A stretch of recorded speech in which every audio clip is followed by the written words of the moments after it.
This week on the GameCritics.com podcast, Chi flies to Vegas for a mixed martial arts boot camp and an early look at UFC 2010.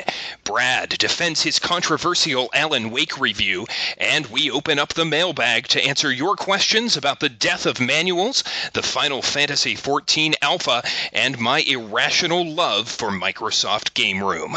Get ready. The GameCritics.com podcast starts right now.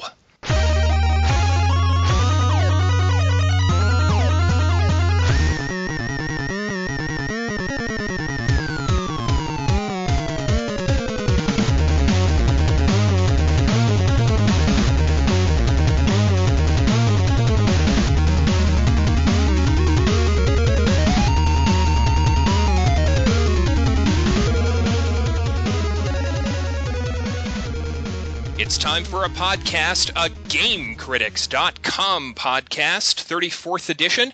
I'm Tim Spaeth. Thanks for joining us. Let's say hello to the panel, starting with Chi Kong Lu. Hello, Chi. Hey, Tim. How's it going, guys? And let's also say hello to Mr. Brad Gallaway. Hey, guys. What's up? And returning from somewhere, it's Mike Bracken. Good evening. I can't believe we've done 34 of these fucking shows already. Amazing. Well, some of us have done 34 shows. Yeah, I haven't, yes. Yeah. But I think I've done about 20, so I suck. But we're glad to have you back. The four of us reunited at last, here to entertain, enlighten, offend. What are we talking about this week? We have, speaking of offending, Brad, you've gone and done it again, offending the internet, this time with your review of Alan Wake. And hopefully later on you'll tell us why you scored the game so heinously low. How dare you, sir? How dare you? We might discuss that. I don't know. Still thinking it over. We are also going to open up the mailbag. We have a massive backlog of letters to burn through, and we will do that in our final segment. But first, it's the latest entry in our Flying Across the Country on Game Junkets series. Chi, you were recently treated to a little Vegas action. Got a hands-on preview of UFC Undisputed 2010. And for those of you who don't know, our listeners who may not be aware, Chi, you're something of an MMA super freak, are you not? Yes, that's pretty accurate, yep. Right next to my love of video games is my love of mixed martial arts and ultimate fighting. So I have to imagine, and I'm always interested how these invitations come about. I mean, did Brock Lesnar come by the house with a plane ticket? I mean, how did you find out about this little trip, and what was your reaction? You must have been thrilled. Yeah, actually, it just came in the inbox as these things kind of do, and I actually missed it for like twice because my Game Critics email address gets spammed so heavily that it's hard to notice some of these things come by, and I just happened to just notice it and thought I had already missed my opportunity to go, but after like a couple of more reminders, apparently space was still open, and yeah, I just figured I'd hate myself for not going, so that's pretty much it. So who actually flew you out? Was it the publisher is THQ? Yeah, THQ. Yeah, they paid for the flight and the hotel at the Palms. Nice, the Palms. Now, if this was me, I would get on the ground and I would probably miss the event because I got caught up in gambling, like blackjack. I would be playing blackjack on THQ's dime. I have to ask, as a gambler, are you a gambler? Did you do any gambling before or after? No. I'm more in the Brad camp, man. I don't gamble, man. I just. Did we talk about that before? Come on, Brad. I mean, you talk about that all the time. How you don't gamble on the show, right, man. Really? Oh man, yeah. It's my dirty little secret. Oh, all these things we know about you. I must be podcasting in my sleep, man. Yeah, no. Ever since I went to Atlantic City as a young man, and I just saw how the money just evaporated at lightning speed, that pretty much turned me off from gambling ever since. And see, for me, that just turns me on. So there you are. You get to Las Vegas, and tell me about the event itself. How is it structured? I know you saw the game, but there were a lot of extracurricular activities as well. Yeah. The event was structured. It was broken up into two parts. The first part was the interesting part of actually getting to train with UFC trainers and UFC fighters actually, and it makes a lot of sense. I think from their standpoint, there not a heck of a lot of people know about mixed martial arts, and you have to get a better understanding of mixed martial arts in order to truly appreciate the game.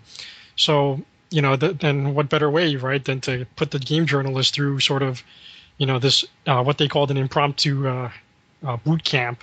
When we in the morning, they treated us to sort of a semi power breakfast, they called it, which basically was just a semi healthy wrap and a power a power shake, a wee shake, or wee WHEY. And after that they put us on a bus and drove us down 3 blocks, although it took 15 minutes because like the driver literally got lost.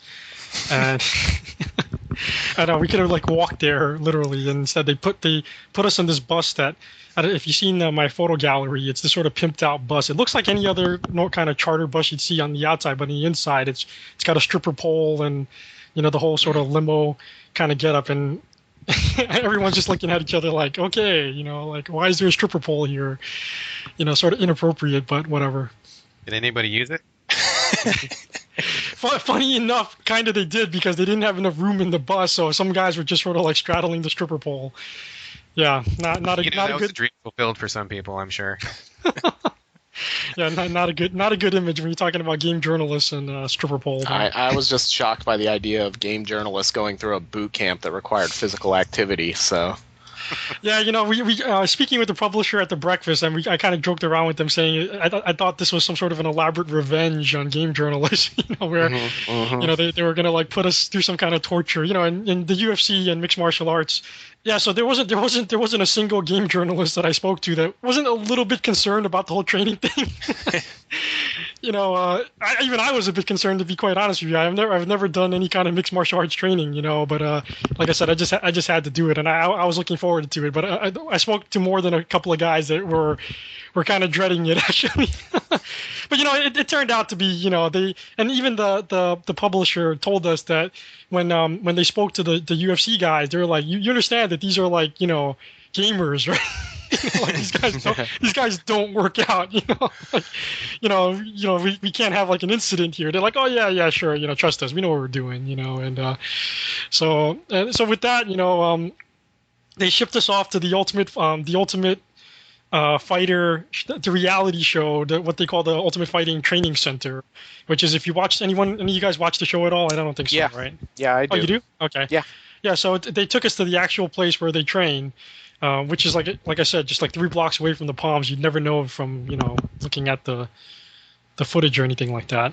And once we were there, and they told us to dress in gym shorts, and they gave us all T-shirts to wear, which I knew was, and it was like a UFC T-shirt. And I knew this was kind of like going to be a setup for some sort of a failure there, because here we are in the lobby of the Palms. We're all wearing Ultimate Fighter shirts, and none of us look like fighters, right? So, like that's not a good thing. And sure enough, somebody on the staff there, on the hotel staff's like, these guys do not look like Ultimate Fighters. I'm like, no shit, Sherlock. So it's kind of a little bit embarrassing. A bunch of guys not quite looking the part. But anyway. At what point did the UFC guys ask everyone to take their shirts off? Surely that was part of the training, I would imagine. Right. So they started us off with sort of this 15-minute cardio warm up, and it was, I gotta give my fellow gaming journalists a lot of credit. No one passed out or anything like that.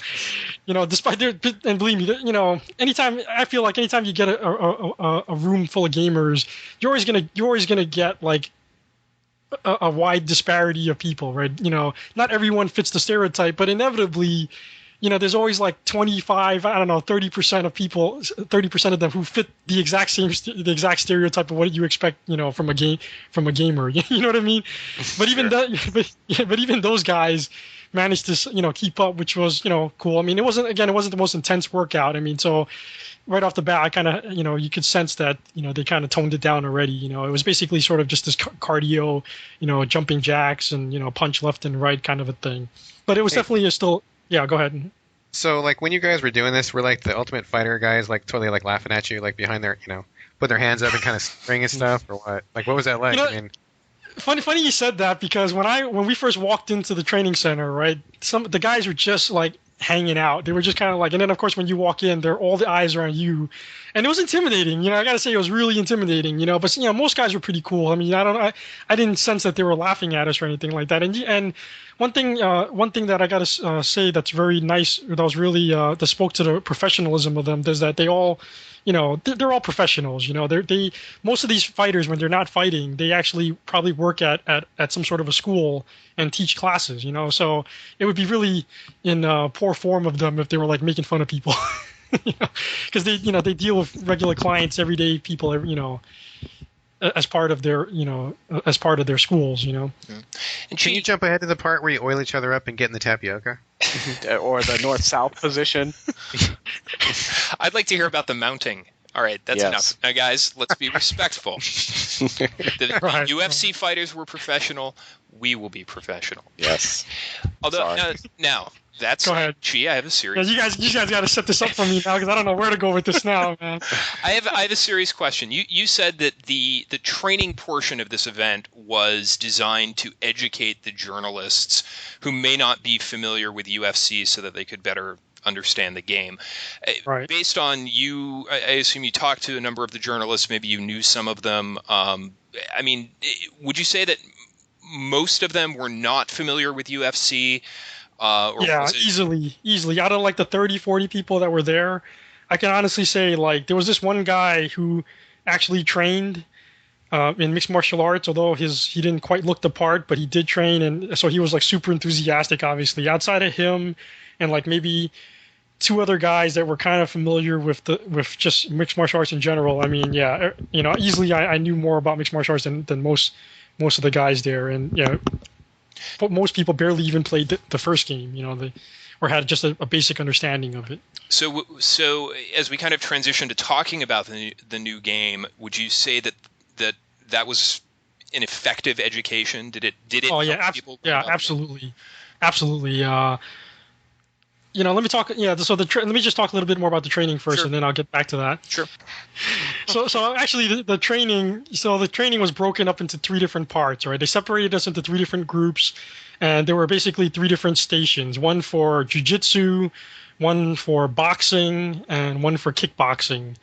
I started off with my group in the jiu-jitsu area, and we got to train with this guy, Mark Lehman, who's pretty well known because he had a heel stint on one of the seasons of Ultimate Fighter where he kind of got into it. One of the fighters, as being a sort of know-it-all trainer and not someone who steps in the ring or the octagon rather. But he was a nice guy, and for the jiu-jitsu part, they basically walked us through two moves, which was really kind of cool to see up close and personal, which was this arm lock that they called the Kimura. They would just demonstrate it, and then this part was kind of funny. Everyone had to partner up with somebody else, and then you have to get on top of this dude and start arm locking him, and I had the I wouldn't call it the pleasure. I heard getting on top, and I heard pleasure. And pleasure. Yeah, Yes. that did not sound right at all, man. An arm bar. Yeah, that did not sound right at all. I worked with.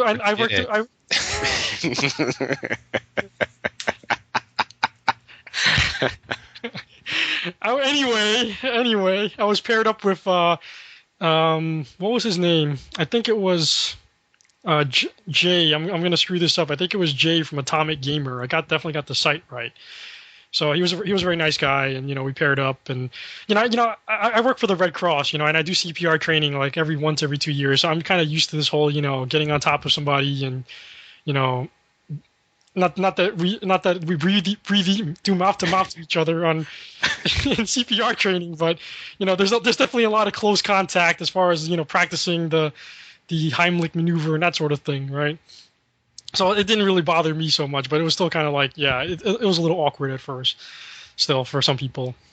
And they walked us through a Kimura arm lock, and then after that, and then we practiced it, and the instructors sort of just corrected us and gave us some pointers and that sort of thing. And then we still had some more time left, so what they did was showed us how they transitioned from the Kimura move to an arm lock. So this was really appropriate for the game, because that's exactly what happens in the game where, if something's not working out, you might have a reversal or go from one move to another. So that was just actually kind of really nice to see that up close and personal. And I did a video of that, so you can actually check that out on the website right now.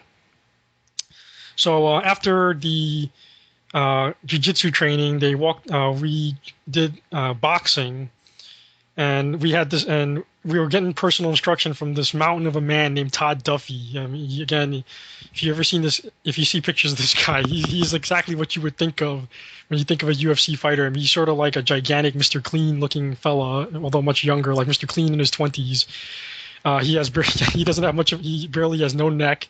Just a humongous guy. He walked us through a couple of punch combos, and we sort of just punched. And that was actually the most intense part of the workout for me. It was just, for like 3-minute rounds, we would just go to town on the various punching bags that they had around. And then as part of that also, I got to hit pads with Carlos Condit, like I was saying earlier, who used to be the WEC middleweight champion. So he's just, I don't know if you've seen boxing training where, a guy holds up 2 pads and you punch it, kind of thing. So that was just kind of a cool moment for me because it was just really surreal to have like this he actually was a champion. They dissolved the belt, but he's still technically a champion just to be holding pads for me while I'm punching them, And so then from there, we actually got to go into the octagon, and they put us through kickboxing training, which was oddly sort of familiar with boxing, more or less the same thing. They just sort of walked us through different kind of combinations. And it was also teaching us sort of a workout, in the process. Again, if you watch the video on that's on the website, he basically tells you that this is sort of a workout you can take home, and he calls out a number, you do the punch combination, and I've seen this all the time on on the Ultimate Fighter show when they're doing the training, and by this time more fighters had shown up, one of the biggest names in the heavyweight division, Antonio Minotauro Nogueira, and Forrest Griffin, who won the Ultimate Fighter show, and Frank Mir, who again they're all former champions. make what you will of that. No current champions showed up, all former champions. So at any point during the day, did you just like go up behind one of these big guys, and just like totally like sucker punch him, like just try to get him off guard? Yeah, slap him in a full Nelson. Yeah, if I valued my life, I wouldn't do. I wouldn't be doing that. I mean, if you see these guys in person, I mean, these guys are they're very imposing people. So it sounds to me like even if you never saw the game, this was like a dream trip for you. Just the training and the hanging out with the people, but you also got to see the game. And right. Are you at a point where you're ready to talk about that? Because I know you were very fond of the 2009 edition, and I'm wondering how the 2010 edition stacks up. Did they improve upon the flaws that you saw in 2009? What were some of the highlights of the new game? But so after the training, right, we had a little downtime, and then at the hotel they took us to the Hugh Hefner suite in the Palms Hotel, where all the gaming journalists each had a game station set up for them, so they can all have individual time with each game. And by game station, do you mean naked Playboy bunny? Yeah. I guess that's sort of a theme of the trip, right? There was a stripper pole and no strippers, and then there was the Hugh Hefner suite, but no Playboy bunnies. Yeah, kind of. I think you're holding out on us, G. I can't help but have the feeling that you're kind of leaving some stuff out. Yeah, there might be some elements to this story that are not being related to us. I mean, what happens in Vegas stays in Vegas, but come on, man, this is us. This is the guy. Nobody else is listening to this. Yeah, for real. Yeah, no, right. No one's definitely listening to this. The evidence is on the website, man. It is what it is, man. And me, man, from E3, I like taking pictures of the ladies. So if there were some women there, man, I definitely would have been going crazy with the camera. I don't know, man. I think there might be a hidden cache of pictures somewhere on the site. Right, in my own personal collection. It's a scavenger hunt. So there you are. You're sitting at your playmateless game station, and you are about to play 2010 UFC. What were your impressions? At first it was like really complicated because a lot of people that I spoke to a couple of the other journalists, and they all sort of had the similar complaint that the interface was really very convoluted, a lot of buttons to go through. That didn't bother me so much, but it was just interesting to hear their side of it. I honestly didn't have too many problems with the first game. I actually thought it was great. Yeah, they didn't have left-handed fighters because of a technical issue, but it's not like I really missed that. And when I was playing the game, I never I can't wait to have left-handed fighters. So it wasn't like I thought that was a big deal to begin with, But for people that like to hate and complain, that was a big deal. Outside of that, I didn't think there was too much other to worry about, but when I started, the interface is pretty much just as complicated, and if anything, it was even more complicated because they included all these other things that you have to do, and they wanted us to focus on the career mode, right? So, and how like every career mode starts, in any game, right? You got to spend like a half an hour just to like create your character, and tweak it how you want. And for people who know me, I love that shit, right? I could spend like hours and hours doing this, but I had to like turn that off part of my brain off just so that I could start playing the game. But nonetheless, the career mode is just sort of still very involved, and kind of funny that they wanted the journalists to play through it. But I think it all worked out because eventually I got into the flow of it. It takes a while to get used to that, so I'm not sure if other people are gonna still think it's easy, accessible in that regard. But once I got used to it and understood sort of and there's some really complex concepts too as far as training for the fight goes, right? Where they have this thing where you have to, conditioning and fatigue, where they have sort of this inverse relationship with each other. In the first game, you basically just had stamina. If you trained, you were tired, you had to rest so you could train again. End the story. In the new version, they had this thing where conditioning and fatigue, where when you train, your conditioning goes up, but it's also your fatigue, and you want to go into a fight with what they call, peak level conditioning, but with as little fatigue as possible. So you have to sort of rest and not train as hard. It's a tricky thing, but when you watch Ultimate Fighting, they talk about this kind of stuff all the time. But even playing it was like really complicated to understand, to figure it out. I had to like ask, the developers like questions about it, just to get an understanding of it. They also tweaked like sort of the transitions on the ground game, where how you go from one position to the next, and for the longest time I was like having a hard time doing the same moves that I did in the first game because it became a little more nuanced. Everything in the end still felt great though, and once I figured it out, I was still happy. I was fine, and I think they so now there's left-handed fighters, there's more online features. I mean, they just basically jacked the shit out of everything out of this game. Literally, I mean, there was barely anything that wasn't untouched. Now, after the fights, you can like talk smack about the other fighter so that he'll hate you later, and develop a grudge with him. I thought that was kind of funny. I didn't actually write about that too much because I didn't really experience that, but they showed us like some stuff with that. And yeah, go ahead. I was just going to ask you a quick question. I'm looking at the fighter that it appears you created for the career mode, and the face looks exactly like you. I mean, it's uncanny. Was that? I mean, did they create that for you? Did you create that yourself on the spot? I mean, how did you? I created that myself, and I'm really good at making my own character, and all I do is here's my formula. It didn't take me that long either. I take the most Asian looking guy that they have as part of the templates. I give him my haircut, slap on the biggest eyebrows that they offer, and presto, there's the Chi Kong Lu character. And for those of you at home, you too can have your own. You can have your own Chi. Yes. It never fails. It never fails, man. That's funny. Although I will say this, I'm playing the final version right now.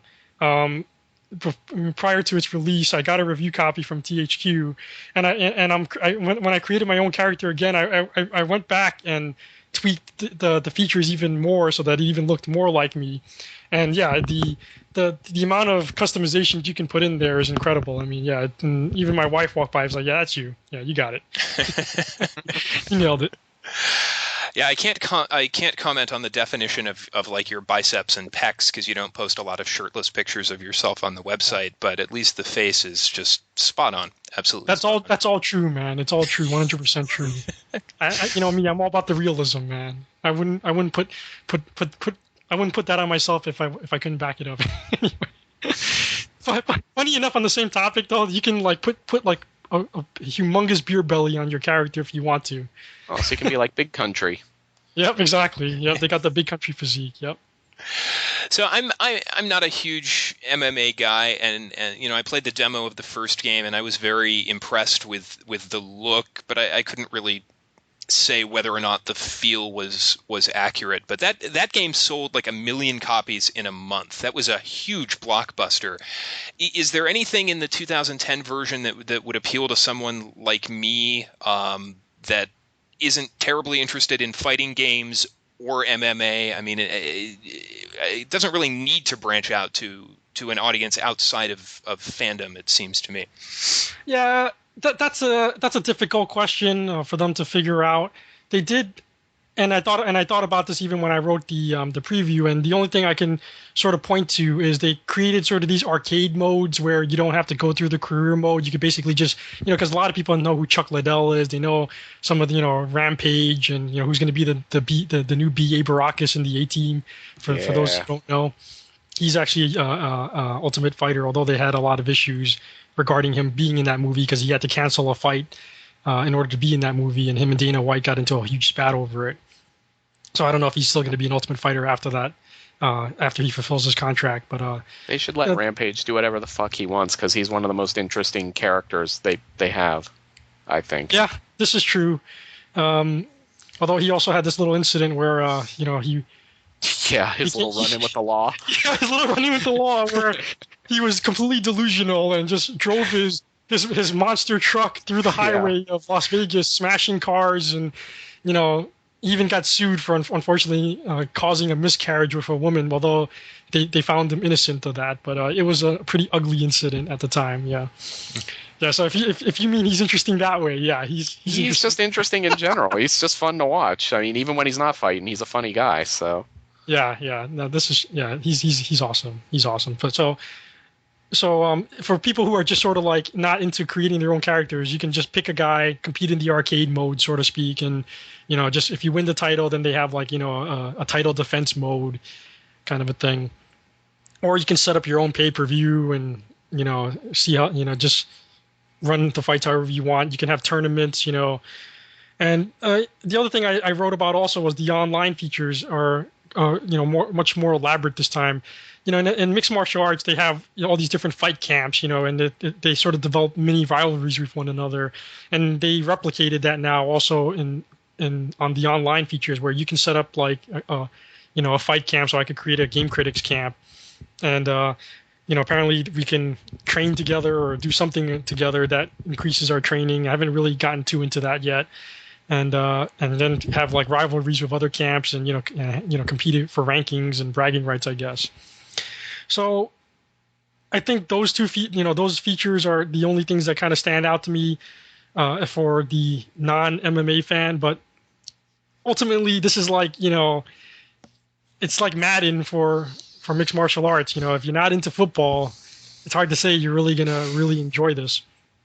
Although let me just make my one plea though, is that if you, and you know, we've talked on this show endlessly about Street Fighter 4 and how it's like the same fucking game and how they don't do anything original. You know, this game is like the exact opposite of Street Fighter 4. So if you're like that guy who hates Street Fighter 4 and you want to see like innovation in fighting games, well, I hate to tell you this, it's this. You know, it's Ultimate Fighting. You know, it's Ultimate Fighting undisputed, because it's everything that Street Fighter 4 isn't. You know, it's actually based on this. This what fighting is today. You know, there's all this stuff with the ground. You know, there's all kinds of styles of fighting, and let me go back on one thing. The amount of customizations for the career mode is so enhanced this time. It's like it really is like a role-playing game. You know, the first game was pretty close to it, but not quite. This time around, it does feel like you're pretty much playing like a role-playing game, in that you're managing your fighter's career. You know, you have to manage his training, as I was alluding to earlier. and you get to basically customize every single move that he that your fighter has, and you do this by going to like these other fight training camps, as I was just talking about. And in the first game, you can only basically have one stand-up style and one grappling style, and you're pretty much locked into those styles. And whenever you leveled up the entire style, you got access to new moves. Well, they did away with that this time, and you have to learn new moves separately from one of each other. The great thing about that is that you're not tied to any one particular style. It's exactly like mixed martial arts is. You blend whatever fighting systems you want and come up with a completely unique fighter. It's incredibly addictive. Let me tell you, I'm getting into that right now, and it's like as addictive to me as an MMO would be probably for a lot of other people. So that may be another kind of a selling point. But going back to what I was saying earlier, just it's kind of what Tony, how Tony Hawk got a lot of people into skateboarding. I mean, it's like that. I would hope that you can sort of just get over the fact that you don't know who these people are, and it's a little the ground game does take like you got to go to school on it. It takes practice. You got to go to it's like going to university just to learn it. But once you learn it, it's incredibly satisfying. And even when we had a tournament between all the game journals, I forgot to talk about that. Just the casual people that were just looking on, it was exciting. Everyone was like, every time somebody got knocked out or was going from one submission to another, there were a lot of oohs and ahs from the audience. So I think if you really take the time to view it, it would click, I think. Well, there's a demo out now. The actual game releases May 25th, so could be available by the time you are listening to this. So, Chi, any last words on the game, or guys, any questions before we pause for a break? No, I thought that was very informative, so thank you, Chi. Yeah, Great. good deal, Chi. Glad you got the chance to go. Brad, you still awake? I was going to say, but yeah. So for any developers listening, it's either Mike's turn or my turn to go on one of these junkets. Yeah, we haven't been anywhere, damn it. Silicon Knights, if you're listening, fly me up to Canada. 2 Human 2, I'm ready to see it. I'll do whatever you want. Just give me the call. Mike, I don't know what you want to campaign for. Anything you want to see? I don't care. I'm open. I'll go for anything cool, just not anything sucky. Wait, let me just give a shout out to the developers for UFC Undisputed. They did an incredible job, and it's worth looking at just because these guys are really worked hard on it. And I know it sounds like corny, whenever you read these things in the previews, but I was there. I spoke to these guys. I played it, asked them tons of questions about it, and yeah, they really do care about I know everyone cares about their game and all that, but these guys really do care about it, and it really shows in the work. So, if you really want to support, they're the good guys here. So if you really want to support, a good game and a good company, you should support this. Unlike the shit that's going on with Activision and all that bullshit with, what's Infinity Ward and all that. Well said. Well said. Great to hear a passionate man talk about something that he's passionate about. So, Chi, thanks very much for that. Let's take a quick break now. When we come back, Alan Wake. Stay with us.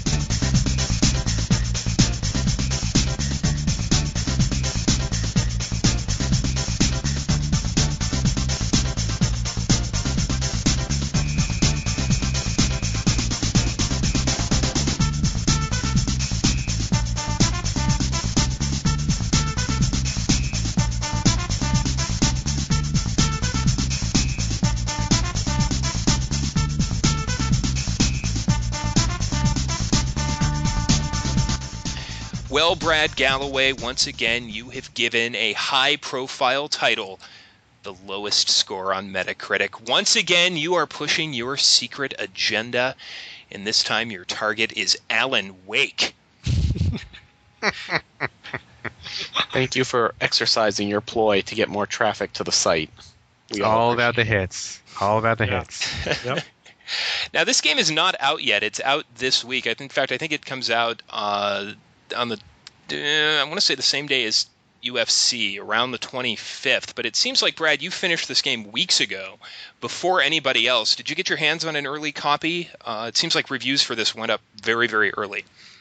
Yeah, I did actually put in a request to Microsoft, and they were gracious enough to hook me up with a pre-release copy.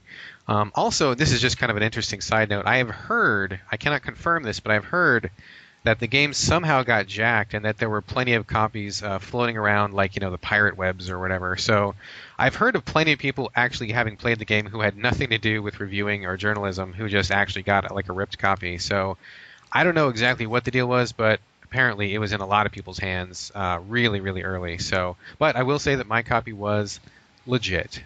Thank you, Microsoft. Well, we would expect nothing less.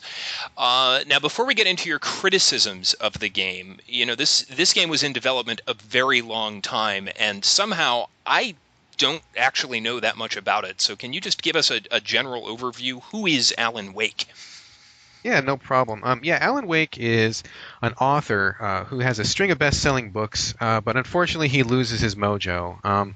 The game kind of goes into it a little bit, but basically you just have to assume that he's going up to this faraway town of Bright Falls, Washington, which is my home state, and he is trying to get his mojo back. He's trying to get back in the game, craft a new bestseller. So he's going up for a little R&R, and as soon as he steps foot in town, it's almost immediately his wife gets kidnapped, crazy stuff starts happening, and without giving too much of the story away, it's basically related that because he's an author, he has a special connection to this thing that's going on in town, which tries to take advantage of his talent, and that kind of comes out in the gameplay a little bit. So effectively, you're an author trying to reclaim your wife who gets kidnapped, and along the way, save the world from eternal darkness, and blah blah blah. You guys know how it goes. So is it me, or is this me, or does this sound like Silent Hill? It's kind of like Silent Hill. I mean, honestly, if I had to say what it was like exactly, it's kind of a mashup between the most recent Alone in the Dark from Eden Studios, the remake, with a lot of Twin Peaks thrown in, and honest to God, believe it or not, a little bit of Uncharted. So if you took those three things and mashed them together, that's really what Alan Wake is about, which is both kind of cool, sort of, because it seems like it takes from really good, stock, but at the same time, it doesn't really have much identity of its own. It actually has a lot of problems, to be honest with you. I will say that before I went into the game, I was expecting, well, I don't want to say a lot, but I was expecting a pretty significant amount. I mean, the game has been talked up for quite a while. It's been positioned as one of the heavy hitters for Microsoft for some time. It's been in development, Tim, like you said, I think between 5 and 6 years. And the developers are Remedy, the people behind Max Payne, which was a pretty big blockbuster back in the day. So I think that it had a lot to live up to, and unfortunately, not only does the game not live up to that standard to which I think most people expected, I don't think it really matched up to even a mediocre level of what people expected. And tell us why. What were your main criticisms? Well, to be honest, my main criticism is that for something that's touted as a psychological thriller, I mean, the writers and the developers talked endlessly about how smart this game was going to be, how important the story was going to be, how interesting it was that Alan Wake was a writer, and how they were going to capitalize on that in the plot. And honestly, I mean, it was all just a bunch of crap, because to me, there are so many cliches and so many problems with the story that it was just, it was like Game Story 101, and the main character's a writer. Big deal. I mean, it didn't come out in the gameplay, it didn't come out in the themes, it didn't come out in any of the game mechanics at all. I mean, I'll give you an example. In the story, it's revealed that Alan has written an entire manuscript which he has somehow forgotten, and this manuscript is shaping the events of the town. So to me, that sounds pretty cool. I mean, I'm a writer myself. I like horror games. It seemed like a really good setup for crazy things to happen. But unfortunately, all that really happens is Alan runs around in different locations, mostly in the woods. It's like, 75% in the woods, and a little bit in town too. But he finds pages lying around, and they're like collectibles. I mean, they might as well be golden rings or heads that look like Alan's head. It might be like one-ups or something. I mean, it could be anything. And he finds these pages, and it's supposed to be the actual pages of this manuscript, which is shaping reality. And instead, it's like it's telling me stuff about something I did 5 minutes ago. It's telling me stuff about something that's going to be coming up in 5 minutes. It doesn't. You don't ever write anything. You don't ever use that mechanic. You don't ever rearrange the pages. You don't do anything with it. Like, you just get these collectibles and you just go about your business. And honestly, about halfway through the game, I stopped reading the text because it had no impact on me, the story, or the game whatsoever. So like that whole mechanic for me was just like a wash. No, dude, you stopped right before it got awesome. See, that's the problem. Yeah, if I had only read like 2 more pieces, if you read 2 more pages, it would all come together. Oh, I missed it. Oh, I'm such a terrible critic. I quit too soon. You're fired. There's a rich mythology that you are completely ignoring. Yeah, oblivious to. Oh. Willfully ignorant of. Yeah, and speaking of, well, I'm not going to say speaking of ignorant. I don't mean to be insulting to these guys, because I'm sure that they did their best. But, I mean, to be perfectly frank, as someone who writes myself, I have to be a little bit critical of the writing, because that's something that I really look towards. And in Alan Wake, the writing is bad. Like, it's really, really bad. Alan himself is a tool. I mean, one of the guys that I follow on Twitter, his name is Silent Hitoshura, and he called him like a wank. He's like, Wake is a wank. And I'm like, that is so true. Like, he just encapsulated the entire Alan Wake experience for me, because Wake is not a really likable guy. He's kind of an asshole. Like, he's kind of mean to his wife. He's kind of mean to people around him. He's really crabby. I mean, you're thinking this dude is successful. He's probably got some money. He's got all these books on his shelf. He's a well-known, famous dude. And he's just, like, crabby all the time. And he's, like, really mean to people. And I didn't like him very much. Didn't feel any sympathy for him. And I was just, like, half the game, I'm like, man, you're a jerk, dude. So besides that, like, the story itself isn't very good. I mean, honestly, I just don't think it is. It rips off a lot from Stephen King. It rips off a ton from Twin Peaks. Rips off a lot from Alone in the Dark, the most recent one. And it just doesn't really do anything original. I mean, the entire storyline is revealed at about the halfway mark, and there's not really anything to look forward to after that. When you get to the end of the game, it's like, and what? What was I waiting for? I guess nothing. So the game's over. Okay, sure. I mean, the developers make a big deal about saying that we crafted this to be an ambiguous experience, to leave you wondering, if we gave you all the answers, then it wouldn't be as scary. Well, okay, newsflash, it's not scary, number one. And number two, it doesn't make fucking sense, because so much stuff happens that just isn't explained or doesn't really have any relevance, that I didn't have any connection to anything that was going on. So for a game that touts itself as being psychological horror and that spent so much effort on the story and characters, man, that was a complete washout for me. I didn't take anything away from that at all. While we're on the topic of story, I have to ask this question, right? Going back to Max Payne, and I'll ask all of you guys, for the story in Max Payne, because I've heard, people refer to that thing as pure genius, and then on the opposite spectrum, some of the most, hackish amateurs writing ever. And do you guys know what I'm talking about? The Max Payne, the pulpy. Yeah, it's sort of a noir thing. Yeah, the noir pulpy thing. I mean, so what did you guys think? I thought it was the most stupidest thing I've ever heard. I mean, did I totally miss that, or did you guys think it was like genius or something? I thought it was in the middle, honestly. I didn't think it was genius by any stretch, but I thought at that time, for what game narrative was, that at least it tried to ape something like noir films or pulp fiction, detective novels, stuff like that. So yeah, it's sort of middle of the road for me. I'm sure if I went back and played it now, I would probably think the story was kind of dumb in retrospect, but for its time, I thought it was okay. It wasn't even just the story; it was just that whole style. Like I kind of got it. It's kind of like Resident Evil. Trying to excuse themselves by saying that, it's a B movie. That's why the voice acting is terrible. Come on, guys. I didn't buy that for 1 second. I like the gameplay in Max Payne a lot, though. Yeah, no, the gameplay is fine, but we're talking about the story. That's all. So I was just wondering what you guys thought about that. Tim, did you have any thoughts on that? I didn't play Max Payne, so I can't compare. I'm terribly sorry. Wow. I played Max Payne back in the day. It's about the same to me. I mean, I didn't like Max Payne's story back then, and I don't like Alan Wake's story right now. And I have heard both sides of the argument. Some people say it's brilliant and some people say it's not. I mean, to me, from my perspective, it's not. I mean, I think that they're trying hard, and I can respect that, but at the same time, it's just not very good. I mean, anybody's likes it to me. Yeah, so. It just didn't work. I mean, I got it, but it hurt my ears literally when I was playing that. So it sounds like Alan Wake is once again, not that it's the same thing, but showing their weakness as far as storytelling and writing is going, right? Yeah, definitely. I mean, anybody that says Alan Wake has like a phenomenal story or that it is as deep as it pretends to be, I mean, I would have to really challenge that because I just don't see it at all. I mean, if anybody disagrees, I would invite you to send us a letter and let me know why you think I'm wrong. I mean, you're probably going to do that anyway, so go ahead and just tack that on. But I just don't see it at all. But not to sound completely negative, because even though I didn't like Alan Wake overall, I mean, I gave it a 6.5, and I know that a lot of fans like completely flipped out over that. But like we say here at Game Critics, 5 is average, so I gave it a little bit above average. I mean, it's not a terrible game. But the story was a total fail, and I got to say the gameplay and the game design actually half and half to me. The thing that really saved it and that kept it from being even lower was that I really did like what they did with the combat mechanics. I mean, these creatures that Alan Wake finds in this town, they're these people, like townsfolk, and they're wrapped in these shadows, and if you just shoot them with a gun, it doesn't have any effect. So what Alan has to do is he has to strip the shadows away with a flashlight, and you've got like the most powerful flashlight known to man. I mean, it's a really strong beam.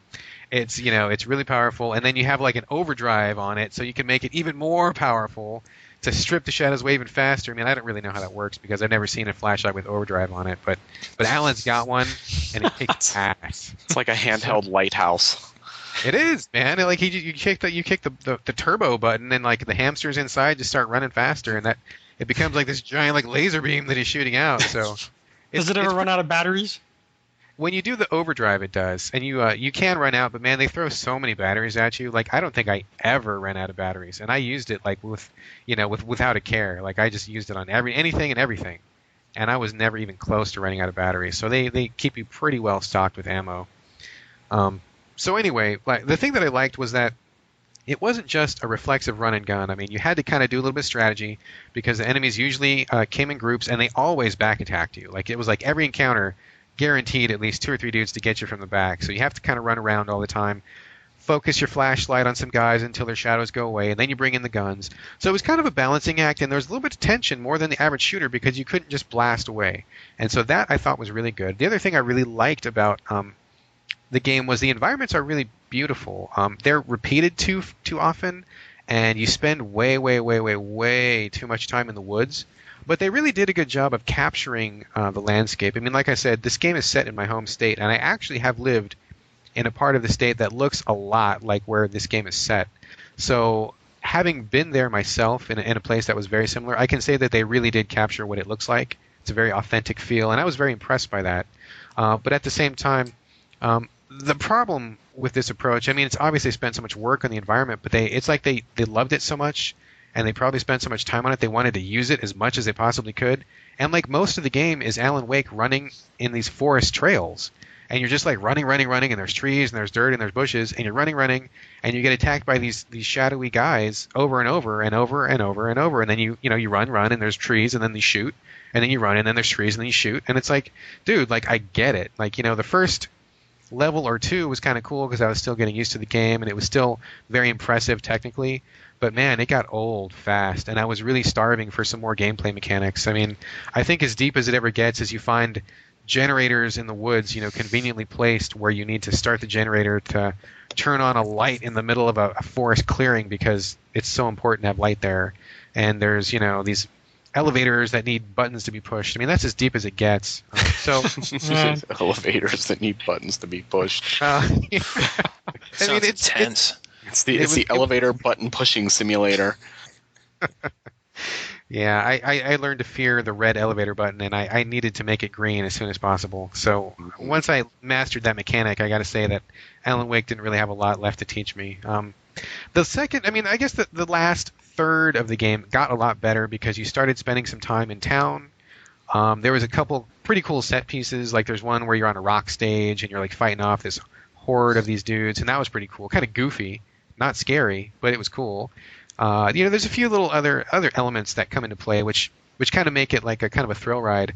But at no point would I say it was scary. At no point would I say it was even deep. I mean, basically, it's a run and gun that takes place mostly in the woods with a cool flashlight mechanic. So after 5 years, that's what we got.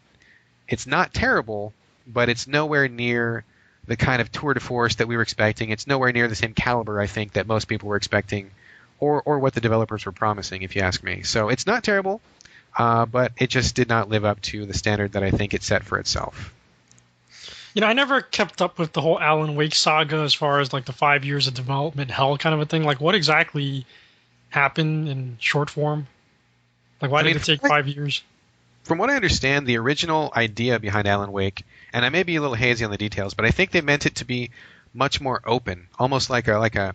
If you guys played Silent Hill 1, where you could really roam most of the town, I think they were going for that same kind of feeling where Alan Wake would have this town at his, at his disposal, and he could travel anywhere within it. So I think it was supposed to be much more of a exploration survival horror. Interestingly, that is exactly what happened with the most recent Alone in the Dark.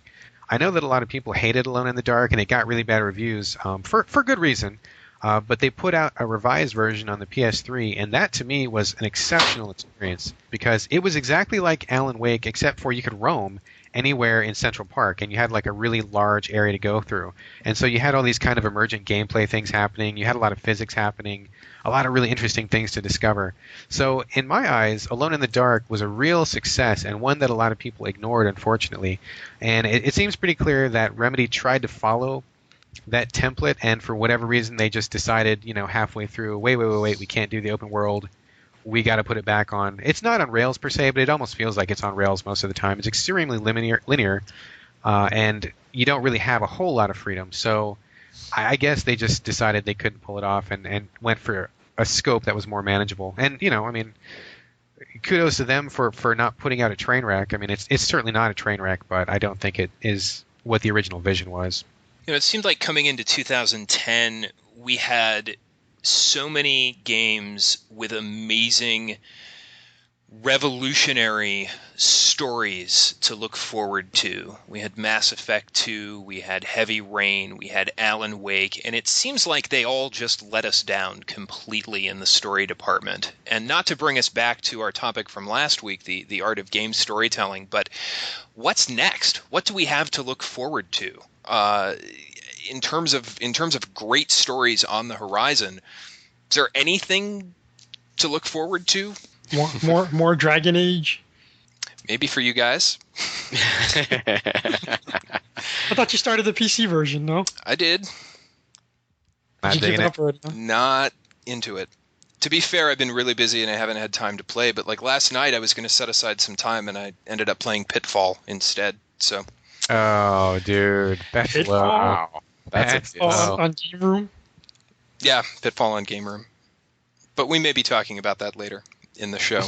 Yeah, it's just like, Dragon Age is such a commitment. You have to sit down and like be ready to listen to people in British accents talk just endlessly over and over and over about nothing. And I haven't been able to get into that mental place yet. So, yeah, I don't know. Well, I don't know. As far as the rest of the year, I don't really think there's anything story-wise that I'm looking forward to. I mean, another big fail for me was Assassin's Creed. I kind of got sick of people talking about Assassin's Creed this year. Assassin's Creed 2. That to me had another fail story, but I can't think of anything that I'm really looking forward to. I mean, Mike, anything on your radar? Nothing. Literally nothing story-wise. I mean, I'm sure there are games we're all looking forward to, but nothing stands out because it's going to have a fantastic story or change the way we think about game stories or anything. All right. So I think this has just been a disappointing year in that regard. A lot of promises that weren't met. Red Dead Redemption, maybe. There's a shot there. There's a shot. Open world Western, Rockstar. I like the Grand Theft Auto stories, so that kind of appeals to me. Yeah, it could happen. We'll see. It could happen. We'll see. I just don't know if their brand of humor will translate as well to the West, the Wild West setting. That's the only thing that concerns me there. All right, Brad. Well, thanks for your chat about Alan Wake. And let me remind people, if you want to read Brad's Alan Wake review, or indeed any of his Metacritic ruining reviews, be sure to visit GameCritics.com and click the reviews link. So. And let me just tag on. I have to say this. Like, I don't want to say this, but I have to say this because I know that somebody listening to this is going to say, "Oh my God, Brad Gallaway is out to tool Metacritic. He's out to kill those Metascores. He's out to take people's bonuses away from them." Okay, listen, it was sarcasm. It was a joke. I honestly review games the way that I see it, and I have no consideration given towards how my reviews are going to skew the Metascore. So that was just humor. Do not write in about that because it's just a joke, okay? I pretty much believe you there. Guess I can delete that email. I heard you type on your You keyboard. heard me typing, didn't you? Yeah. All right, guys, one more break. When we return, we'll sift through the mailbags. Stay with us. Please stay with us.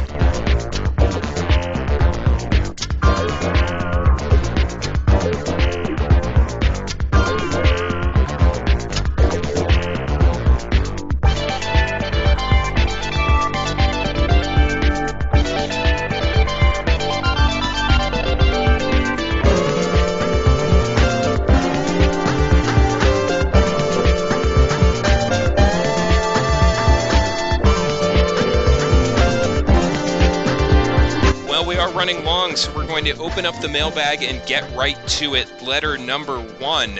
What are your thoughts on Ubisoft going eco-friendly and getting rid of physical game manuals? I want my fucking game manuals. They already chintz me on them. They don't fucking put half the shit in it anyway. You guys read game manuals? Totally, dude. Yeah. Really? Yeah. I haven't opened a game manual in 5 years. That's probably why you didn't like Lost Planet. I don't like opening them, but occasionally you have to. So yeah, exactly. Right. And some of them are really good. Some of them are excellent. Yeah, I mean, some of them have some cool stuff in it. Yeah. Most of them suck, but when you get a good one, man, it totally adds a whole other level to the game. Mm-hmm. When games had Wing Commander blueprints of fighters. Oh my God, no! Ultima. Dude, I don't fucking know. that. What else to talk about? We are not talking about Wing Commander tonight. It's always no. Wing Commander. Oh No. No, talk about the two human. The two human manual was really good. I would much rather talk about Two Human, honestly, because that's how sick I am of Wing. I was gonna say, Tim, though, that whole era, though, I mean, it doesn't have to be just Wing Commander. I mean, the Civilization manual was like a novel. My God, and anything that Microprose put out was just legendary. I mean, but that's 15 years ago. Game manuals haven't been like that. Not as good as that, granted, by far, but I mean, there are still some good ones. I mean, the one for Risen was pretty cool. That was early, excellent book. I think you guys are nuts. Who cares? Game manuals? Really? You guys actually read game manuals? I'm stunned. Trust me. For me, I would rather the fucking game tell me how to play it. Yes. Now, honestly, but sometimes they do such a piss poor job of it. You have to go to the manual. So if I have to go to the manual, I don't want to go through some fucking computer or menu system. I want to just open the book and be able to flip to what I want and read it and be done with it. So I don't know. I mean, I totally agree with that too. I totally like the in-game tutorial for sure. But what I like about books is like the peripheral stuff that you get. It's like, it's like to me, like why do people buy collector's editions? Because they want like the extras. So to me, a really good book is like getting the collector's edition for free. Like you get like these character portraits if they do the really good art. You get like backstory and stuff. It's the exact same thing as people who buy strategy guides. You can go on a site and read a walkthrough for free, but if you buy the guide, you get like some extra artwork, you get some cool other stuff in them. So I mean, it just adds to the overall experience. Like if you really like the game, it's like getting this bonus thing, I respect that, but when I buy a game, I'm buying a game. The extra stuff, I just don't care. I just don't. New age heathen, God. Terrible. Soon he'll be like, I don't care about owning the disc. I just want the game. However they want to serve it to me. That's all I want. Yeah. Then you're out, Tim. And we have to talk you. Booted. You can go join those dudes on the other podcast that wanted you. All right. Let's move on. Letter number 2. Tell us everything you know about Final Fantasy XIV. Well, I was going to throw this question out, and then I learned Mike Bracken. Yes. I have 2 friends who happen to be in the alpha test of the Final Fantasy XIV MMO. And I've actually talked to them a bit about it and got some insight into how it plays. And I'm such a nerd that someone actually posted, against their non-disclosure agreement, a couple hours worth of footage of the early stages of the game on Justin TV, and I sat here like a dork and watched it all one day. So basically I can tell you Final Fantasy XIV looks a lot like a cleaned up version of Final Fantasy XI. They've basically taken all the character classes from Final Fantasy XI and given them new names and changed their graphics a little bit, but it's like the exact same races. This sounds like every other fucking Final Fantasy game ever, man. Yeah, and it's really funny because when I'm watching this footage, there's like a scene of one of these characters wandering through like a plains area, and then there's like a mountain that goes down and a cave that cuts into the hillside, and it looks just fucking like the entrance to Ordell's caves in Final Fantasy XI. So I'm like, why did you just make another game that's like Final Fantasy XI with better graphics? Why didn't you make like a more, a different MMO, or like if you were going to keep some things but expand it in others? But I'm nostalgic and I love Final Fantasy XI, and we've all talked about how many hours of my life I wasted playing it, so there is a certain appeal to it. The most interesting thing that I have seen so far is that they did add these instanced events, sort of like World of Warcraft has their like instance dungeons, but it even extends further. Like you can be doing a quest, you'll get quests to do, and it will instance the quest, which basically means it will put like this bubble around you, and you're like in your own little instance. So people could be out grinding, killing all the mobs you need, but you're in your own little instance space, so you're actually getting the mobs so you can do your quest without having to compete against people who are grinding, which was one of the biggest problems with Final Fantasy XI, was that people were assholes about mobs. So but other than that, I mean, my friends are telling me that the combat is a little bit slow still, which you would hope they might have fixed. They did add some voice acting to it, but a lot of the NPC dialogue still takes place in the window. And one friend was really complaining that it still feels like a game that was optimized for use with a console controller and then retrofitted for a mouse and keyboard, which is kind of annoying, but sort of understandable too, since they're trying to get console gamers to play it.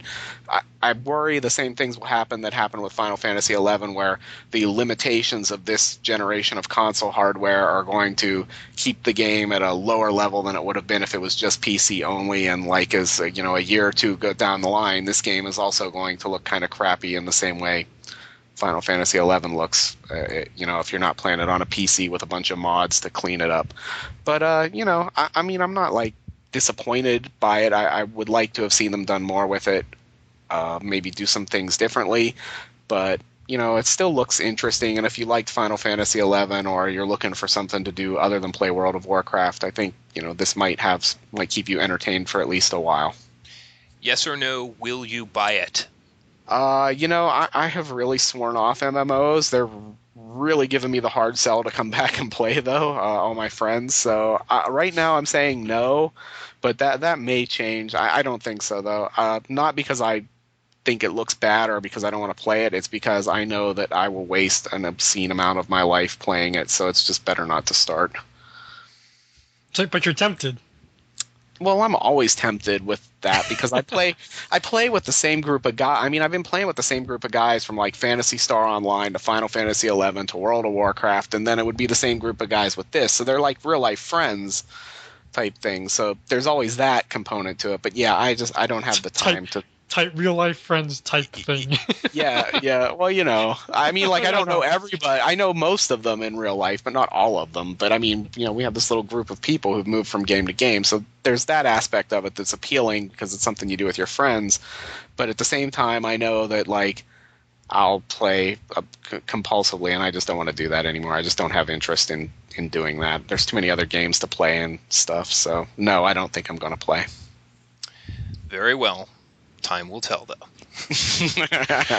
Next letter, Chi. I'm gonna direct this one to you. The 3DS, is that what we're calling it? The new Nintendo handheld. The 3DS. Is 3D the next evolutionary step in gaming? Does 3D interest you as a gaming technology? So, Chi, you like your DS? You like your Pokemon? Do you want your Pokemon jumping out of the screen at you? 2 words, man. Virtual Boy. Yeah. We've already been down this path. It wasn't pretty. But it is time for a new DS. And yeah, because it's been like 2 weeks since the last one came out, hasn't it? I know. Then what's the latest 3XL or whatever it's called? Oh, I mean, God, yeah. The one for the XLI? Yeah. But the core is still the same. I mean, if you compare a DS to an iPhone or a PSP, it is starting to look pretty clunky. I don't care about the 3D aspect of it, and they've said that you can turn off the 3D aspect. I would like to see a new, more powerful graphics engine, hardware engine, but the 3D, no real interest whatsoever. I mean, it's. I'll say this: it's right up Nintendo's alley. To not create new technology, but to use existing ones and retrofit it into whatever hardware they've got going. I'm not particularly looking forward. I mean, 3D in a little handheld. I mean, what's that going to be like? I'm not even interested in 3D TVs, so yeah. Right. And don't you need like a full giant screen in the movie theater for the effect to even feel like 3D? I mean, so you're gonna have like little things popping up out of your little DS. I mean, that just sounds weird. Have you guys seen the video that kind of shows like a potential mock-up of what it would look like? There's a YouTube video. Have you seen that? No. Is that an official mock-up or is it? No. It's a game that's actually on the DS right now. And they think that the actual 3DS effect is going to be very similar to what they did in this regular DS game. And what it is, it has this kind of weird depth of field trick where it's running on a regular standard DS. You can look it up on YouTube too. And it's like the DS tilts, and I guess there's some kind of sensor or something that knows that you're tilting it, and so it shifts everything on screen. And if you're looking at it a particular way, it actually does look like you're looking into the screen. Like there's like a whole like depth to it that just isn't generally there. So I did see that, and I thought, it's interesting, but just like most of Nintendo's recent offerings, it's interesting but very limited in practicality and more likely to come off as a gimmick than anything else. I mean, in terms of the 3DS specifically, I'm probably due for a new DS because I'm still rocking the original model, so I still have my one from way back when. Oh, yeah, fatty still. I do. I like the fatty. It feels good in my hands. Yeah, I like the fatties. Pretty nice. The wife got the other. This is the most perverted show we've ever done. Between cheese UFC experience and now fatty DSs. Yeah, well, I would be glad to talk about that subject on a different podcast, but we're going to save that for now. But yeah, the wife has the newer model and stuff like that. I'm fine with the old one, and it works just great. So I am due for a new one. So in that respect, I'd be kind of up for like a new and improved, more powerful DS. But the 3D doesn't interest me at all, and I'm going to say that's true also for any of the other 3D, potential technologies being discussed right now. I just don't see it as offering anything that really truly enhances gameplay. I mean, outside of little depth of field tricks or a little addition. I mean, it's kind of like the salt on a steak. I mean, you can make it taste a little bit better, but the steak itself has got to be really good. I mean, you can't just have this giant plate of salt and like it. And so, Brad, 3D to me is kind of, busting out another food metaphor. Oh, he likes his food, yeah. I do love my food. If you guys listen to me for a while, I talk about food quite a bit. But yeah, it's just like any of these 3D things. It's like the Wiimote. It's like I've played maybe like 2 games where I really felt like, wow, this game was totally improved thanks to motion technology, and the rest of like the 98% of it is like, man, this is stupid. Totally shoehorned, doesn't work, doesn't fit. It's going to be the same thing. I mean, to me anyway, there's got to be like one game where it's like mind-blowing to play it in 3D, and it totally makes the game better. And there's going to be like a ton of like, Casino Party Pals and like My Little Pony Poops in Your Face kind of thing. Yeah. It's just like who cares, man? Like, it's not going to add anything to it. Yeah, Nintendogs in 3D. Yeah, exactly. Scoop, so you got to pick it up outside of your screen. Yeah. Yeah, it's fantastic. My Little Pony Poops in Your Face. DS.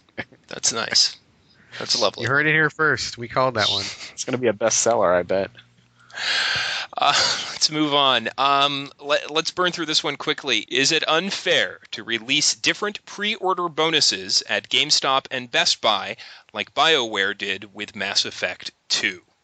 I think it's fair. I think it's, because they can do whatever they want. I think it's cheesy on their part, but I don't know. I don't really care that much about pre-order bonuses, so I guess it doesn't really matter to me.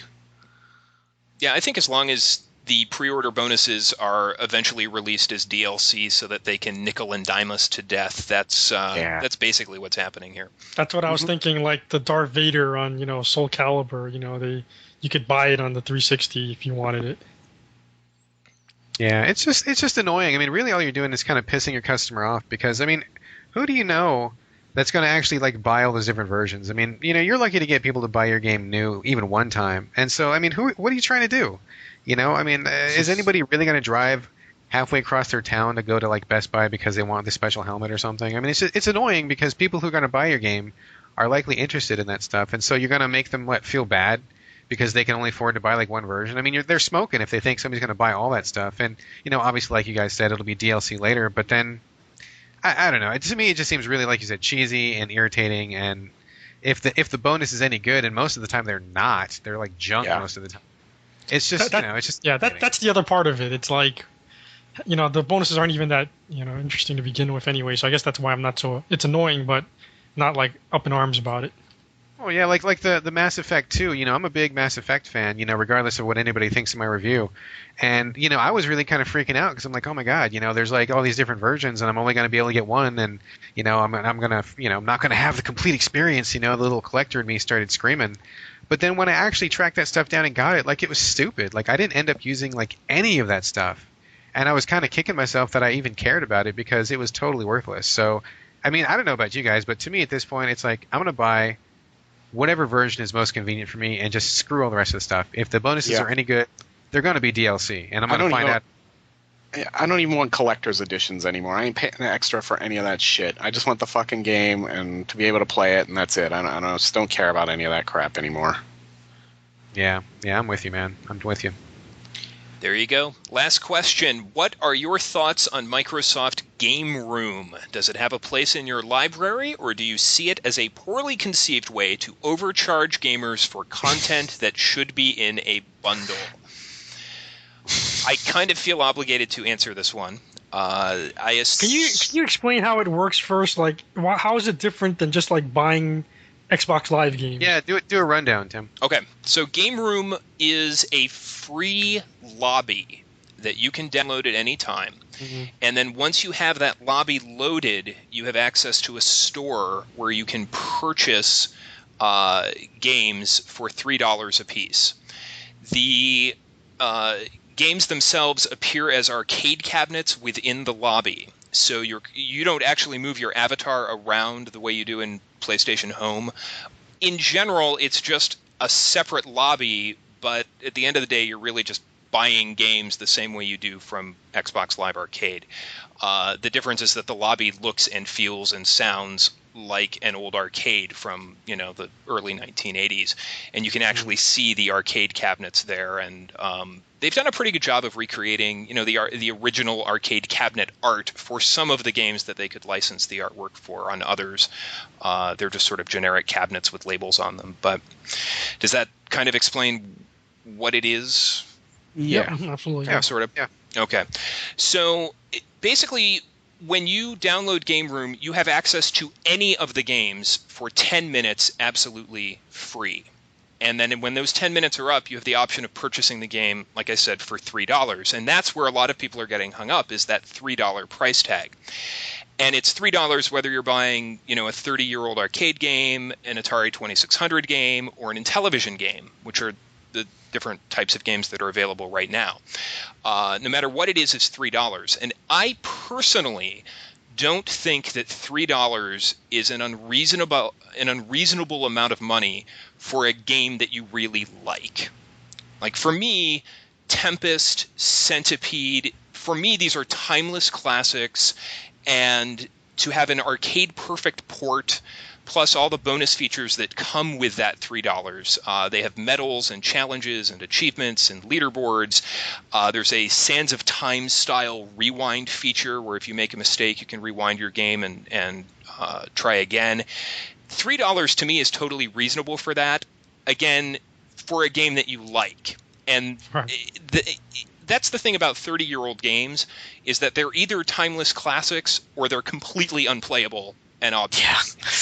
Yeah. And that's people always give the example of Combat. Who would pay $3 for Combat? Well, you wouldn't pay 3 cents for Combat. If you play that game, if you play the 10-minute demo, you will be burnt out after about 10 seconds. Well, that's what I was thinking. Most of these retro games I don't play for more than 10 minutes before I'm bored to tears anyway. Exactly. And the thing is, and look, I've bought about 12 games on Game Room.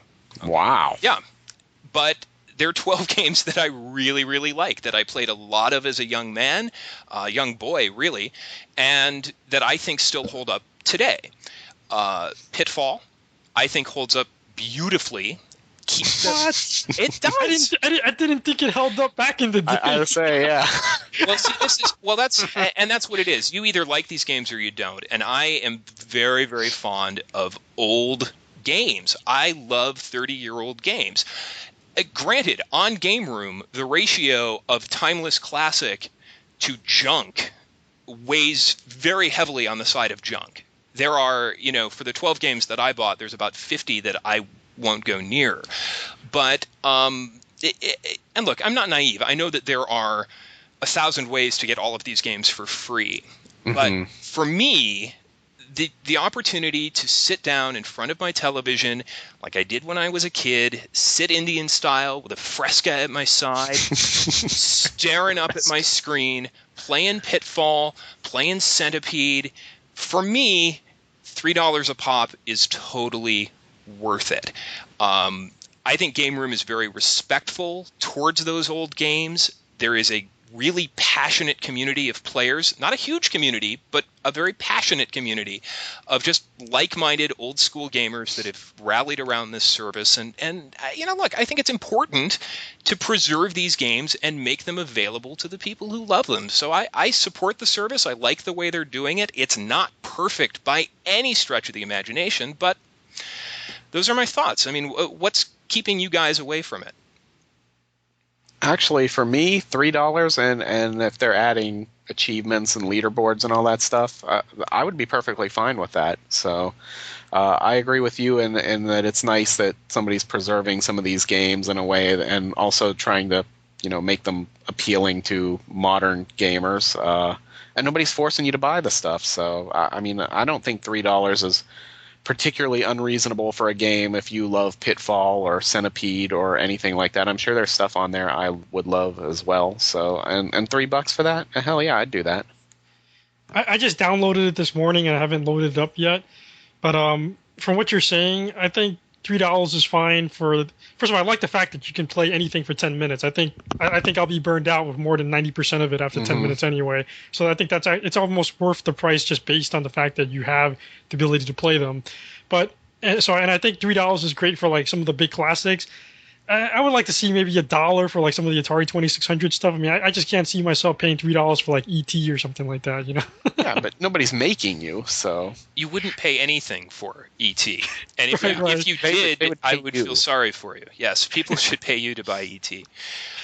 Yeah, I mean, I think the 10-minute demo is a really cool thing because every week. They went like a month without releasing games, but for the last few weeks they've been releasing about 7 games a week. So even if you never spend any money whatsoever, you can go into Game Room and get, an hour of time with 6 or 7 different classic games. I think that's really cool just to expose people to those older games. Like I said, some of them are terrible. I mean, the Intellivision games are universally unplayable, just horrible. Horrible games. is Did you Adventure guys on there? What's that? Adventure. So Yeah, is Adventure on there? Adventure was in the initial release. One of the original 30 games released for it. Yep, it's there. I was just gonna ask, did you guys ever play yourself in Intellivision baseball, where you'd throw the pitch yourself, hit it, and then field it yourself with the other controller? Yes.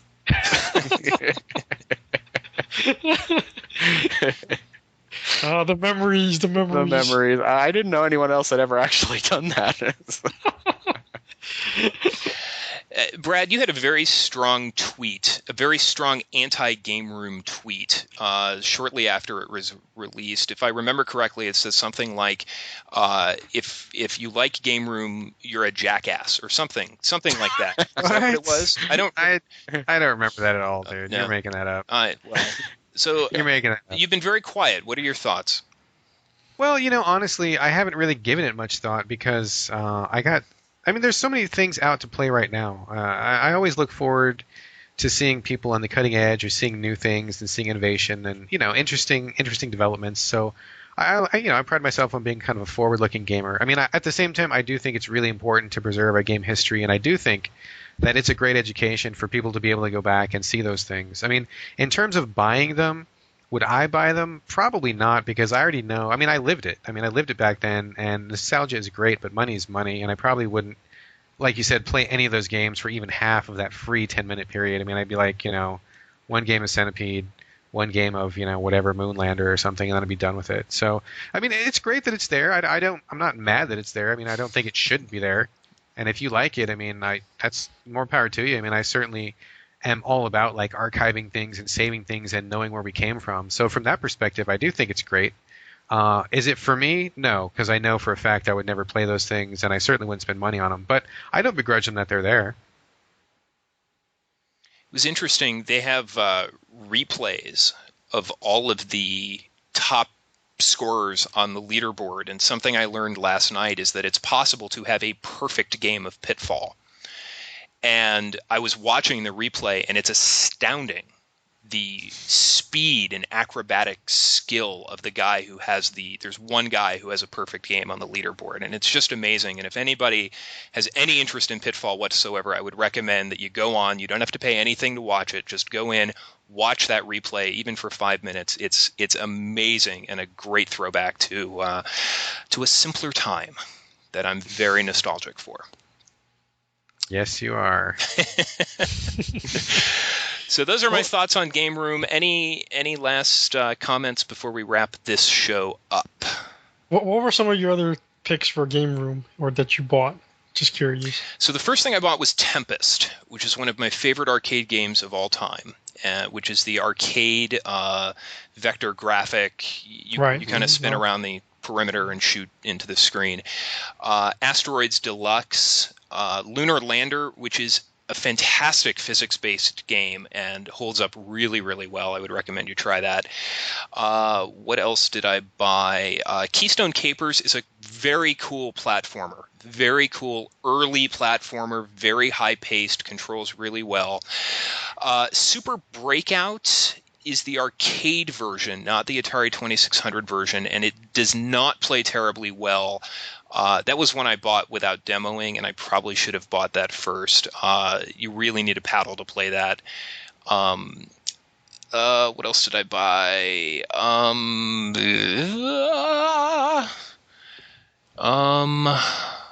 My memory is failing me. Yar's Revenge, which is an Atari 2600 game that I could never figure out when I was a kid. I never understood it. And I read the on-screen instructions, and I said, you know what, I'm going to crack this game because I'm 35 years old. I should be able to do something that I couldn't do as a 7-year-old. And I did it. Yar's Revenge is a great game, a lot of fun. So those are some of the ones. The one I'm really waiting for is River Raid, which was one of the great Atari 2600 shooters, and that is on tap for release, I think, in the next month or so. I used to love River Raid. Yeah. Really looking forward to revisiting that one. I gotta say, like, talking about these games and kind of reminiscing about how games were back in the day. I mean, I played games like a monster back then, and, I'm sure just like you guys did. And, I went to the arcade all the time and stuff. But I gotta say, really, I don't have, like, a whole lot of, like, nostalgia for those days because I think games today are, like, so amazing, and we've come so far. I mean, I can't really think of any other, like, genre or any kind of medium or anything, really, I mean, that has come, like, so far so fast. I mean, when you think about it, I mean, we were all there at the dawn of when this stuff started.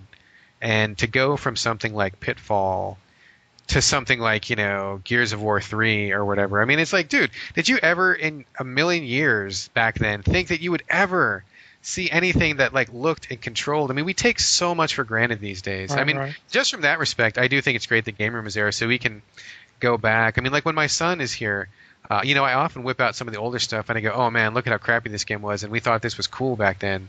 And he, like, can't even understand how I even played some of that stuff, like some of those, quote unquote hits back then. And it's just, I mean, just from a perspective of development. Toshiden. Toshiden, yeah. Dude, that game was the shit when that came out. Yeah. Now We're it's like Toshinden. crazy over Toshinden, dude. And now it's Yeah. like a joke, you know? Like Yeah. people say it like, and you kind of laugh like, ha ha ha, Toshinden. But dude, I was there and I played a demo of that game before that game got released, and that game fucking blew my goddamn mind. Like that was the game. As soon as I played that for like 2 minutes, I'm like, I gotta get a PlayStation. Like I am going out right now. I'm getting a job. I'm saving money. I'm getting a PlayStation. Period. And like I mean, so just to me, it's really fascinating to think about these games, and to think about how now like I get like no real enjoyment out of playing them now because they're really punishing and hard and crude.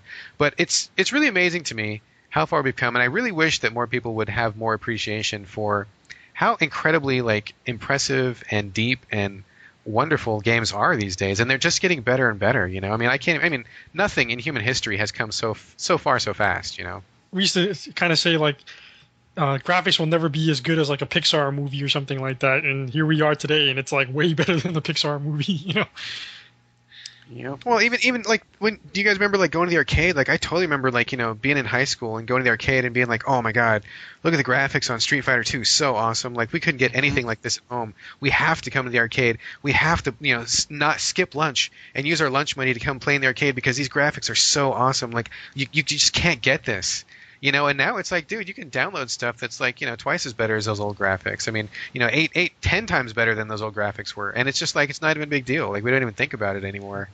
But man, back then it was like, Samurai Showdown, like, oh my God, look at the animation on that. And, like all that kind of stuff back then. It was so incredible. And the arcade was such a magical, incredible experience that it just blew your mind every time. And now it's like, we get way better than that. Like on a daily basis, Well, I don't think of it as a better. It was a completely different experience. I mean, I remember like going to like the local, arcade, the local store that had arcades rather, and you spent a quarter on Matt Mania, and you literally were there from 11 o'clock in the morning to 6 p.m. and they had to throw your ass out because you were playing Matt Mania, the wrestling game. You could just play that game forever on one quarter, and and people throwing you out. It was just a different time, It's a different experience, Yeah, well, I don't mean to put those games down. I mean, they certainly have their place, and we wouldn't be anywhere today, without those games there. But just to me, anyway, it's just mind-boggling, like how sophisticated and how beautiful and how rich games are compared to like such humble beginnings. And I feel really fortunate to have been able to see so much in just my lifetime. And I'm still a young guy. I mean, I'm only 34, and I mean, a lot of people in some other fields. I mean, it takes like lifetimes to have those kind of advancements. It's just amazing. Here's a topic idea. We didn't even close the show yet, right? No, we're still on. We're still on. Right. Here's an idea for a future show, because they were talking about this in Gaming the Media, that 2-hour episode, how they're just so fond of like the 16-bit era games, and I think Those Mike games are great. Mike and I have an affinity toward the 16-bit games, so it might be an interesting topic to talk about. Are games really better? What did we love so much about those games, and maybe get try to have a more objective look as to whether or not those games actually are better, or maybe it's just nostalgia or what. That's a great idea. Well, maybe we can get some reader feedback and comments on that. That'd be a great thing to have people chip in on. I think it would. And where can you chip in? Well, at GameCritics.com, you sillies. GameCritics.com is where you can find the latest episodes of our podcast. That's also where you can leave your feedback. Remember, the show is also available through iTunes and the Zune Marketplace. You can leave us a kind word there as well. We will give, let's go around the horn. Final thoughts. Chi, any last words? Nothing's come to mind. Brad, any last words? Checking Amazon for one of those super-powered Alan Wake flashlights right now. Keep us posted, would you please? And Mike Bracken, any last words? No. Really? Tim, I gotta remember that you always ask for this at the end of every show, and I never prepare anything for this, so I gotta remind myself to think of the last words. Yeah, Mike, not even an F-bomb? You haven't even dropped one this week. Oh, I so have dropped some F-bombs this week. He opened with an F-bomb. Yeah, he opened with an F-bomb. Well, can you give me one more F-bomb just for the road? Fuck yeah, I can give you one more fucking F-bomb. Thank you. Oh, it's a double F-bombs shot. you want. Oh, triple. Oh. Now, This will be like an episode of The Big Lebowski. F-bombs everywhere. I'll tell Tim, I got one for you, man. This one's for you, man. LeBron James is coming to New York, baby. Oh, Jesus.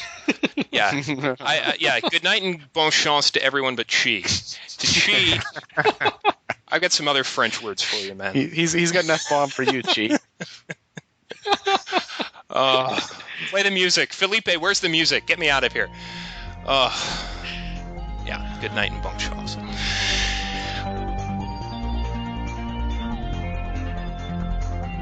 Is it unfair to release different exclusive reserve prizes, I believe they're referring to pre-order bonuses, at GameStop and Best Buy, at GameSpot...